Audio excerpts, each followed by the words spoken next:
On the spotlight.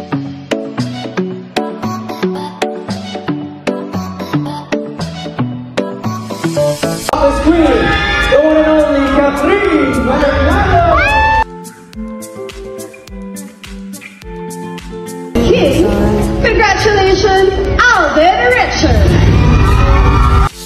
Bagong hari at reyna ng box office, Alden Richards at Catherine Bernardo, muling nagpakilig sa awarding ceremony.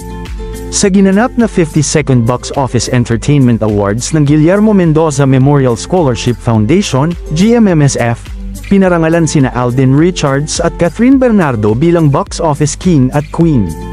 Nakuha ni Alden ang kanyang parangal mula sa kanyang pelikula na Five Breakups and a Romance, kasama si Julia Montes, samantalang si Catherine naman ay para sa kanyang role sa A Very Good Girl, kung saan kasama niya si Dolly De Leon. Kapansin-pansin ang pagkagulat ni Catherine sa paglitaw ni Alden, na siya namang kinakiligan ng kanilang mga tagahanga. Tinatawag na Kath Den, ang tambalan nila mula pa noong kanilang 2019 box office hit na Hello, Love, Goodbye. Ang nasabing eksena ay lalo pang nagpaigting sa kilig ng marami, lalo na at pareho na silang walang karelasyon ngayon matapos ang break-up ni Catherine kay Daniel Padilla. Patuloy rin ang mga usap-usapan at espekulasyon tungkol sa posibleng panliligaw ni Alden kay Catherine.